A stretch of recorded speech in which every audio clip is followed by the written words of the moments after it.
নমস্কার, আপনারা শুনছেন রবীন্দ্রনাথ ঠাকুরের ছোট গল্প মহামায়া, প্রথম পরিচ্ছেদ। মহামায়া এবং রাজীব লোচন উভয়ে নদীর ধারে একটা ভাঙা মন্দিরে সাক্ষাৎ করিল। মহামায়া কোনো কথা না বলিয়া তাহার স্বাভাবিক গম্ভীর দৃষ্টি ঈষৎ ভৎসনার ভাবে রাজীবের প্রতি নিক্ষেপ করিল।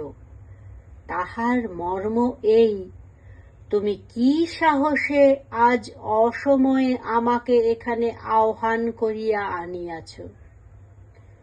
আমি এ পর্যন্ত তোমার সকল কথা শুনিয়া আসিতেছি বলিয়াই তোমার এতদূর স্পর্ধা বাড়িয়া উঠিয়াছে। রাজীব একে মহামায়াকে বরাবর ঈষৎ ভয় করিয়া চলে, তাহাতে এই দৃষ্টিপাতে তাহাকে ভারী বিচলিত করিয়া দিল। দুটা কথা গুছাইয়া বলিবে মনে করিয়াছিল, সে আশায় তৎক্ষণাৎ জলাঞ্জলি দিতে হইল। অথচ অবিলম্বে এই মিলনের একটা কোনো কিছু কারণ না দেখাইলেও চলে না।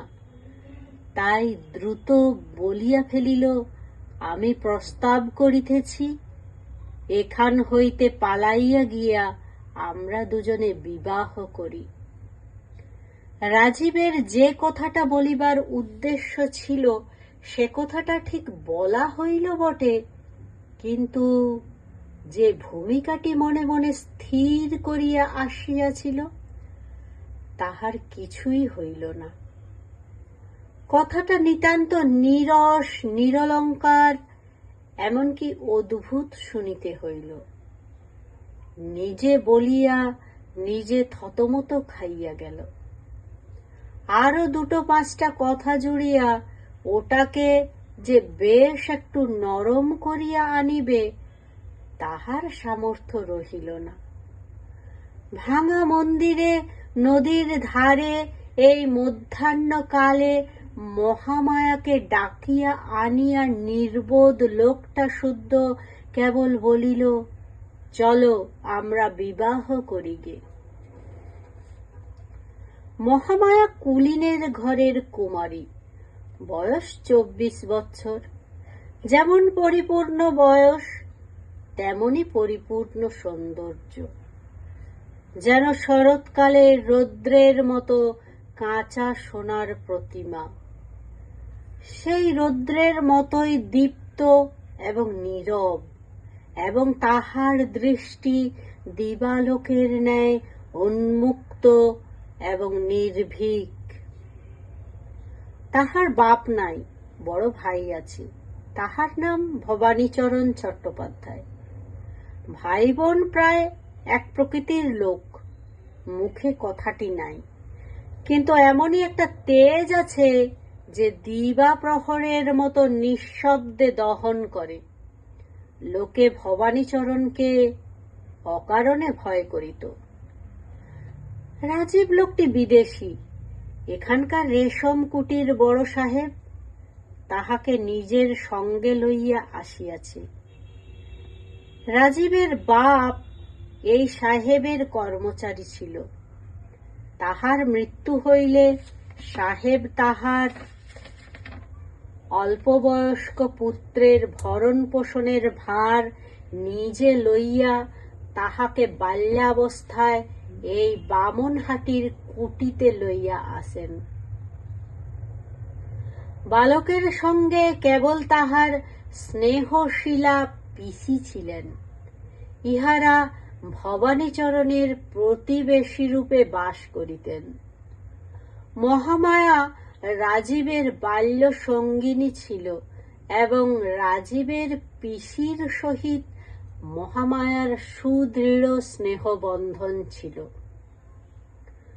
রাজীবের বয়স ক্রমে ক্রমে 16, 17, 18, এমনকি 19 হইয়া উঠিল। তথাপি পিসির বিস্তর অনুরোধ সত্ত্বেও সে বিবাহ করিতে চায় না। সাহেব বাঙালির ছেলের এরূপ অসামান্য সুবুদ্ধির পরিচয় পাইয়া ভারী খুশি হইলেন। মনে করিলেন ছেলেটি তাহাকেই আপনার জীবনের আদর্শ স্থল করিয়াছে। সাহেব অবিবাহিত ছিল। ইতিমধ্যে পিসিরও মৃত্যু হইল। এদিকে সাধ্যাতীত ব্যয় ব্যতীত মহামায়ার জন্য অনুরূপ কুল সম্পন্ন পাত্র জোটে না। তাহারও কুমারী বয়স ক্রমে বাড়িতে লাগিল। পাঠকদিগকে বলা বাহুল্য যে পরিণয় বন্ধন যে দেবতার কার্য, তিনি যদিও এই নরনারী যুগলের প্রতি এ যাবৎ বিশেষ অমনোযোগ প্রদর্শন করিয়া আসিতেছেন, কিন্তু প্রণয় বন্ধনের ভার যাহার প্রতি তিনি এতদিন সময় নষ্ট করেন নাই। বৃদ্ধ প্রজাপতি যখন ঢুলিতেছিলেন, যুবক কন্দর্প তখন সম্পূর্ণ সজাগ অবস্থায় ছিলেন। ভগবান কন্দর্পের প্রভাব ভিন্ন লোকের ওপর ভিন্নভাবে প্রকাশিত হয়। রাজীব তাহার প্ররোচনায় দুটো চারটে মনের কথা বলিবার অবসর খুঁজিয়া বেড়ায়। মহামায়া তাহাকে সে অবসর দেয় না। তাহার নিস্তব্ধ গম্ভীর দৃষ্টি রাজীবের ব্যাকুল হৃদয়ে একটা ভীতির সঞ্চার করিয়া তোলে। আজ শতবার মাথার দিব্য দিয়া রাজীব মহামায়াকে এই ভাঙা মন্দিরে আনিতে কৃতকার্য হইয়াছে। তাই মনে করিয়াছিল যত কিছু বলিবার আছে আজ সব বলিয়া লইবে। তাহার পর হয় আমরণ সুখ, নয় আজীবন মৃত্যু। জীবনের এমন একটা সংকটের দিনে রাজীব কেবল কহিল, চলো তবে বিবাহ করা যাওক, এবং তারপরে বিস্মৃত পাঠ ছাত্রের মতো থতমত খাইয়া চুপ করিয়া রহিল। রাজীব যে এরূপ প্রস্তাব করিবে মহামায়া যেন আশা করে নাই। অনেকক্ষণ তাই নীরব হইয়া রহিল। মধ্যাহ্নকালের অনেকগুলি অনির্দিষ্ট করুণ ধ্বনি আছে, সেইগুলি এই নিস্তব্ধতায় ফুটিয়া উঠিতে লাগিল। বাতাসে মন্দিরের অর্ধ সংলগ্ন ভাঙা কবাট একবার অত্যন্ত মৃদুমন্দ আর্ত স্বর সহকারে ধীরে ধীরে খুলিতে এবং বন্ধ হইতে লাগিল। মন্দিরের গবাক্ষে বসিয়া পায়রা বকম বকম করিয়া ডাকে। বাহিরে শিমুল গাছের শাখায় বসিয়া কাঠঠোকরা একঘেয়ে ঠক ঠক শব্দ করে। শুষ্ক পত্ররাশির মধ্য দিয়া গিরগিটি সর সর শব্দে ছুটিয়া যায়।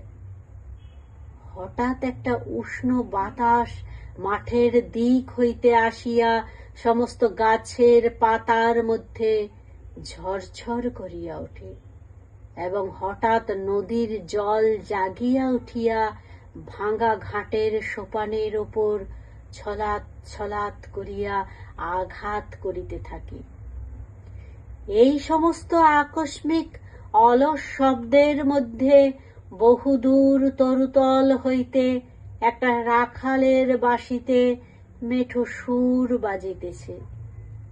রাজীব মহামায়ার মুখের দিকে চাহিতে সাহসী না হইয়া মন্দিরের ভিত্তির ওপর ঠেস দিয়া দাঁড়াইয়া এক প্রকার শ্রান্ত স্বপ্নাবিষ্টের মতো নদীর দিকে চাহিয়া আছে। কিছুক্ষণ পরে মুখ ফিরাইয়া লইয়া রাজীব আর একবার ভিক্ষুক ভাবে মহামায়ার মুখের দিকে চাহিল। মহামায়া মাথা নাড়িয়া কহিল, না, সে হইতে পারে না। মহামায়ার মাথা যেমনই নড়িল, রাজীবের আশাও অমনি ধূলিসাৎ হইয়া গেল। কারণ রাজীব সম্পূর্ণ জানিত মহামায়ার মাথা মহামায়ার নিজের নিয়মানুসারেই নড়ে, আর কাহারও সাধ্য নাই তাহাকে আপন মতে বিচলিত করে। প্রবল কুলাভিমান মহামায়ার বংশে কত কাল হইতে প্রবাহিত হইতেছে, সে কি কখনো রাজীবের মতো অকুলীন ব্রাহ্মণকে বিবাহ করিতে সম্মত হইতে পারে? ভালোবাসা এক এবং বিবাহ করা আর। যাহা হউক, মহামায়া বুঝিতে পারিল তাহার নিজের বিবেচনাহীন ব্যবহারেই রাজীবের এতদূর স্পর্ধা বাড়িয়াছে। তৎক্ষণাৎ সে মন্দির ছাড়িয়া চলিয়া যাইতে উদ্যত হইল। রাজীব অবস্থা বুঝিয়া তাড়াতাড়ি কহিল, আমি কালই এদেশ হইতে চলিয়া যাইতেছি।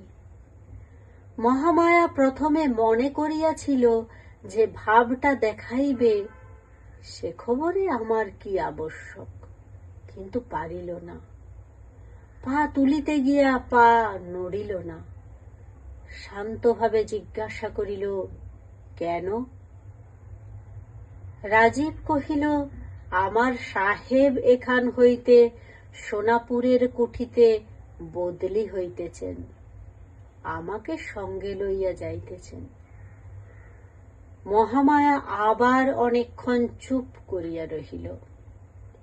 ভাবিয়া দেখিল দুইজনের জীবনের গতি দুই দিকে। একটা মানুষকে চিরদিন নজরবন্দি করিয়া রাখা যায় না।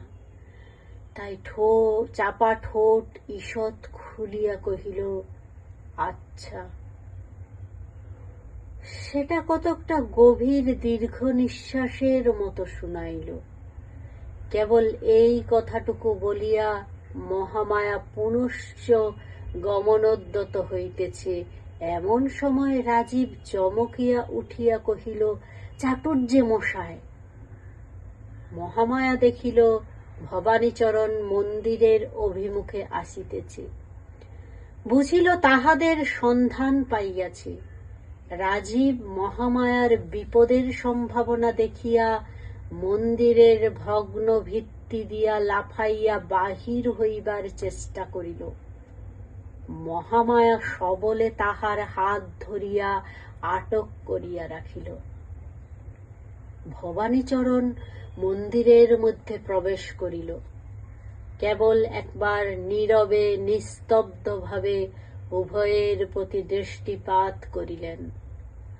মহামায়া রাজীবের দিকে চাহিয়া অবিচলিতভাবে কহিল, রাজীব, তোমার ঘরেই আমি যাইব, তুমি আমার জন্য অপেক্ষা করিও।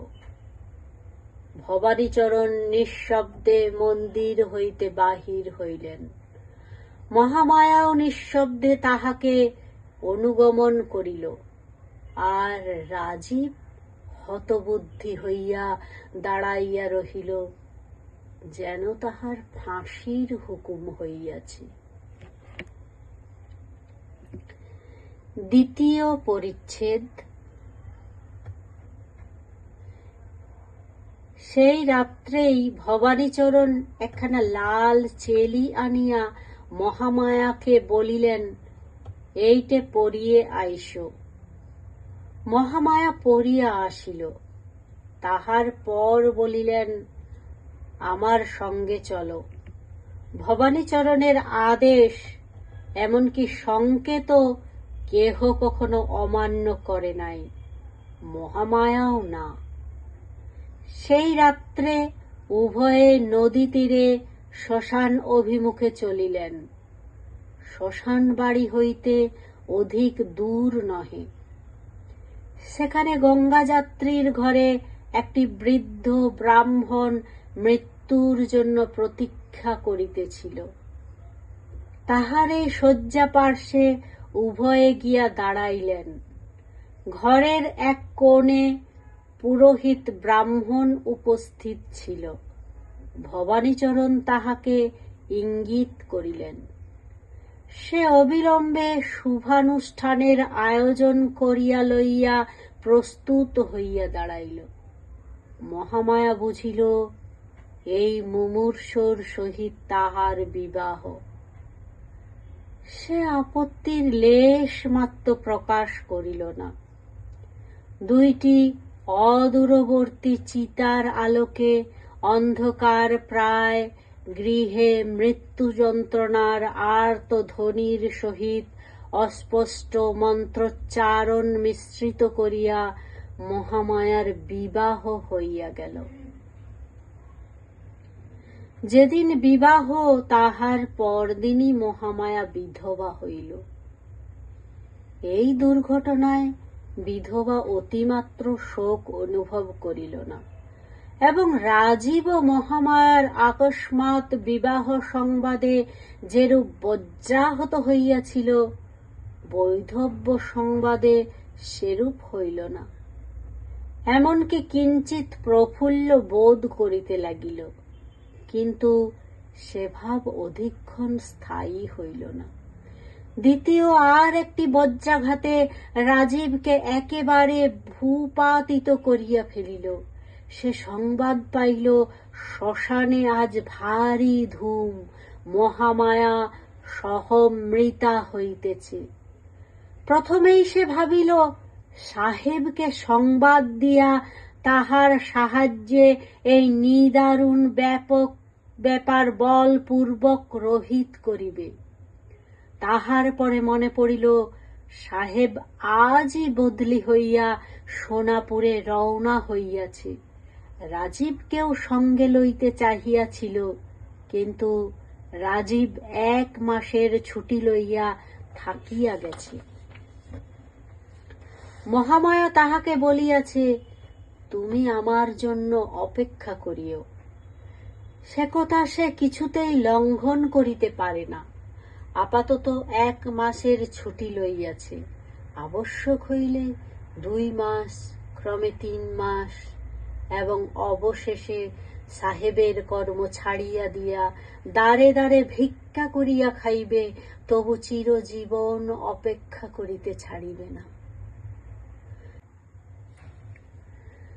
রাজীব যখন পাগলের মতো ছুটিয়া হয় আত্মহত্যা, নয় একটা কিছু করিবার উদ্যোগ করিতেছে, এমন সময় সন্ধ্যাকালে মুষলধারায় বৃষ্টির সহিত একটা প্রলয় ঝড় উপস্থিত হইল। এমনই ঝড় যে রাজীবের মনে হইল বাড়ি মাথার উপর ভাঙ্গিয়া পড়িবে। যখন দেখিল বাহ্য প্রকৃতিতেও তাহার অন্তরের অনুরূপ একটা মহা বিপ্লব উপস্থিত হইয়াছে, তখন সে যেন কতকটা শান্ত হইল। তাহার মনে হইল সমস্ত প্রকৃতি তাহার হইয়া একটা কোনরূপ প্রতিবিধান করিতে আরম্ভ করিয়া দিয়াছে। সে নিজে যতটা শক্তি প্রয়োগ করিতে ইচ্ছা করিত মাত্র, কিন্তু পারিত না। প্রকৃতি আকাশ পাতাল জুড়িয়া ততটা শক্তি প্রয়োগ করিয়া কাজ করিতেছে। এমন সময় বাহির হইতে সবলে কে দ্বার ঠেলিল। রাজীব তাড়াতাড়ি খুলিয়া দিল। ঘরের মধ্যে আর্দ্র বস্ত্রে একটি স্ত্রীলোক প্রবেশ করিল। তাহার মাথায় সমস্ত মুখ ঢাকিয়া ঘোমটা। রাজীব তৎক্ষণাৎ চিনিতে পারিল সে মহামায়া। উচ্ছ্বসিত স্বরে জিজ্ঞাসা করিল, মহামায়া, তুমি চিতা হইতে উঠিয়া আসিয়াছ?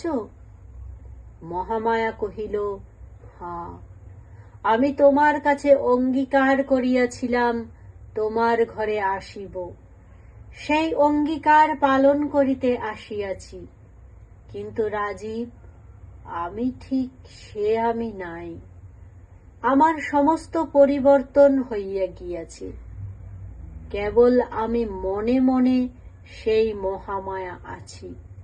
এখনো বলো, এখনো আমার চিতায় ফিরিয়া যাইতে পারি, আর যদি প্রতিজ্ঞা করো কখনো আমার ঘোমটা খুলিবে না, আমার মুখ দেখিবে না, তবে আমি তোমার ঘরে থাকিতে পারি। মৃত্যুর হাত হইতে ফিরিয়া পাওয়াই যথেষ্ট।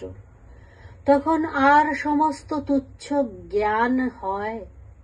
রাজীব তাড়াতাড়ি কহিল, তুমি যেমন ইচ্ছা তেমনি করিয়া থাকিও, আমাকে ছাড়িয়া গেলে আর আমি বাঁচিব না। মহামায়া কহিল, তবে এখনই চলো, তোমার সাহেব যেখানে বদলি হইয়াছে সেখানেই যাই। ঘরে যাহা কিছু ছিল সমস্ত ফেলিয়া রাজীব মহামায়াকে লইয়া সেই ঝড়ের মধ্যে বাহির হইল।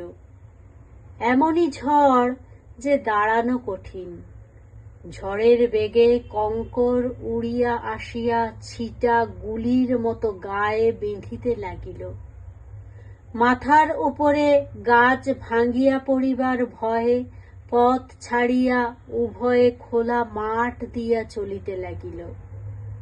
বায়ুর বেগ পশ্চাৎ হইতে আঘাত করিল, যেন ঝড়ে লোকালয় হইতে দুইটা মানুষকে ছিন্ন করিয়া প্রলয়ের দিকে উড়াইয়া লইয়া যাইতেছে। তৃতীয় পরিচ্ছেদ। গল্পটা পাঠকেরা নিতান্ত অমূলক অথবা অলৌকিক মনে করিবেন না। যখন সহমরণ প্রথা প্রচলিত ছিল তখন এমন ঘটনা কদাচিৎ মাঝে মাঝে ঘটিতে শোনা গিয়াছে। মহামায়ার হাত পা বাঁধিয়া তাহাকে চিতায় সমর্পণ করিয়া যথাসময়ে অগ্নি প্রয়োগ করা হইয়াছিল। অগ্নি ধু ধু করিয়া ধরিয়া উঠিয়াছে এমন সময় প্রচণ্ড ঝড় ও মুষলধারে বৃষ্টি আরম্ভ হইল। যাহারা দাহ করিতে আসিয়াছিল তাহারা তাড়াতাড়ি গঙ্গা যাত্রীর ঘরে আশ্রয় লইয়া দ্বার রুদ্ধ করিয়া দিল। বৃষ্টিতে চিতানল নিবিতে বিলম্ব হইল না। ইতিমধ্যে মহামায়ার হাতের বন্ধন ভস্ম হইয়া তাহার হাত দুটি মুক্ত হইয়াছিল। অসহ্য দাহ যন্ত্রণায় একটিমাত্র কথা না কহিয়া মহামায়া উঠিয়া বসিয়া পায়ের বন্ধন খুলিল। তাহার পর স্থানে স্থানে দগ্ধ বস্ত্রখণ্ড গাত্রে জড়াইয়া উলঙ্গ প্রায় মহামায়া চিতা হইতে উঠিয়া প্রথমে আপনার ঘরে ফিরিয়া আসিল। গৃহে কেউই ছিল না, সকলেই শ্মশানে। প্রদীপ জ্বালিয়া একখানি কাপড় পরিয়া মহামায়া একবার দর্পণে মুখ দেখিল। দর্পণ ভূমিতে আছাড়িয়া ফেলিয়া একবার কি ভাবিল। তাহার পর মুখের ওপর দীর্ঘ ঘোমটা টানিয়া অদূরবর্তী রাজীবের বাড়ি গেল। তাহার পর কি ঘটিল পাঠকের অগোচর নাই। মহামায়া এখন রাজীবের ঘরে, কিন্তু রাজীবের জীবনে সুখ নাই। অধিক নহে, উভয়ের মধ্যে কেবল একখানি মাত্র ঘোমটার ব্যবধান। কিন্তু সেই ঘোমটাটুকু মৃত্যুর ন্যায় চিরস্থায়ী, অথচ মৃত্যুর অপেক্ষা যন্ত্রণাদায়ক। কারণ নৈরাশ্যে মৃত্যুর বিচ্ছেদ যন্ত্রণাকে কালক্রমে অসাড় করিয়া ফেলে, কিন্তু সেই ঘোমটার বিচ্ছেদটুকুর মধ্যে একটি জীবন্ত আশা প্রতিদিন প্রতি মুহূর্তে পীড়িত হইতেছে। একে মহামায়ার চিরকালই একটা নিস্তব্ধ নীরব ভাব আছে, তাহাতে এই ঘোমটার ভিতরকার নিস্তব্ধতা দ্বিগুণ দুঃসহ বোধ হয়। সে যেন একটা মৃত্যুর মতো আবৃত হইয়া বাস করিতেছে। এই নিস্তব্ধ মৃত্যু রাজীবের জীবনকে আলিঙ্গন করিয়া প্রতিদিন যেন বিশীর্ণ করিতে লাগিল। রাজীব পূর্বে যে মহামায়াকে জানিত তাহাকেও হারাইল, এবং তাহার সেই আশৈশব সুন্দর স্মৃতিকে যে আপনার সংসারে প্রতিষ্ঠিত করিয়া রাখিবে, এই ঘোমটাচ্ছন্ন মূর্তি চিরদিন পার্শ্বে থাকিয়া নীরবে তাহাতেও বাধা দিতে লাগিল। রাজীব ভাবিত, মানুষে মানুষে স্বভাবতই যথেষ্ট ব্যবধান আছে, বিশেষত মহামায়া পুরাণ বর্ণিত কর্ণের মতো সহজ কবচধারী। সে আপনার স্বভাবের চারিদিকে একটা আবরণ লইয়াই জন্মগ্রহণ করিয়াছে। তাহার পর মাঝে আবার যেন আরো একবার জন্মগ্রহণ করিয়া আবার আরো একটা আবরণ লইয়া আসিয়াছে। অহরহ পার্শ্বে থাকিয়াও সে এত দূরে চলিয়া গিয়াছে যে রাজীব যেন আর তাহার নাগাল পায় না। কেবল একটা মায়াগণ্ডির বাহিরে বসিয়া অতৃপ্ত তৃষিত হৃদয়ে এই সূক্ষ্ম অথচ অটল রহস্য ভেদ করিবার চেষ্টা করিতেছে। নক্ষত্র যেমন প্রতি রাত্রি নিদ্রাহীন নির্নিমেষ নত নেত্রে অন্ধকার নিশিথিনীকে ভেদ করিবার প্রয়াসে নিষ্ফলে নিশি যাপন করে, এমনি করিয়া এই দুই সঙ্গীহীন একক প্রাণী কতকাল একত্র যাপন করিল। একদিন বর্ষাকালে শুক্লপক্ষ দশমীর রাত্রে প্রথম মেঘ কাটিয়া চাঁদ দেখা দিল। নিষ্পন্দ জ্যোৎস্না রাত্রি সুপ্ত পৃথিবীর শিয়রে জাগিয়া বসিয়া রহিল। সে রাত্রে নিদ্রা ত্যাগ করিয়া রাজীবও আপনার জানলায় বসিয়াছিল।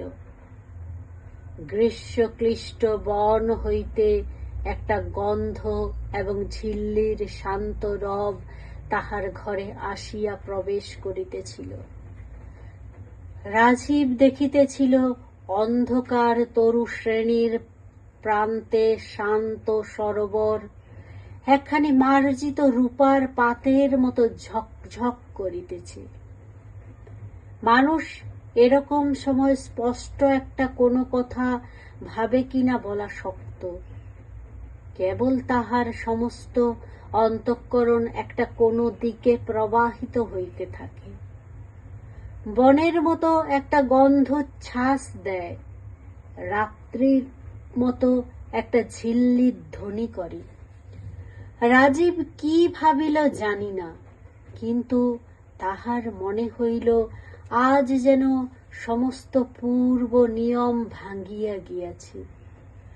আজ বর্ষা রাত্রি তাহার মেঘাবরণ খুলিয়া ফেলিয়াছে, এবং আজিকার এই নিশিথিনীকে সেকালের সেই মহামায়ার মতো নিস্তব্ধ, সুন্দর এবং সুগভীর দেখাইতেছে।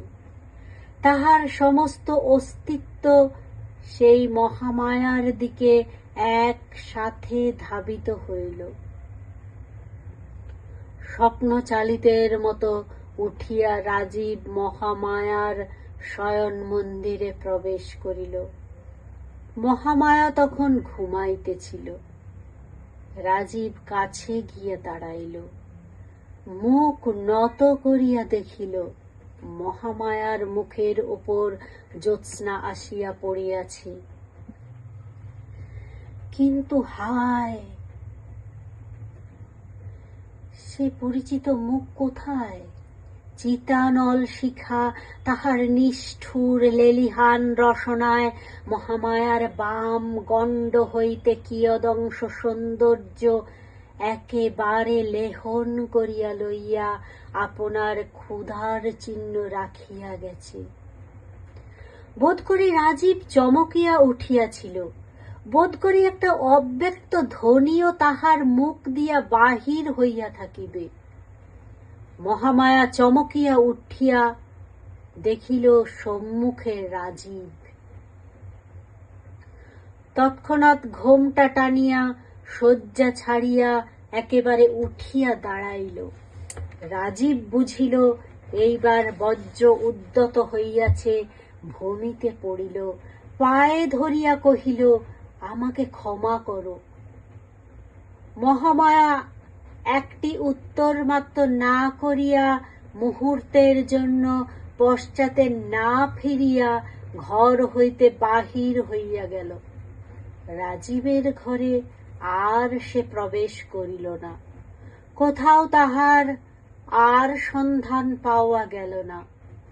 সেই ক্ষমাহীন চিরবিদায়ের নীরব ক্রোধানল রাজীবের সমস্ত ইহ জীবনে একটা সুদীর্ঘ দগ্ধ চিহ্ন রাখিয়া দিয়া গেল। নমস্কার, এতক্ষণ আপনারা শুনছিলেন রবীন্দ্রনাথ ঠাকুরের ছোট গল্প মহামায়া। আমার গল্প পাঠ যদি আপনাদের ভালো লেগে থাকে তাহলে অবশ্যই আমার চ্যানেলটি সাবস্ক্রাইব করুন এবং গল্পগুলি শুনতে থাকুন। নমস্কার।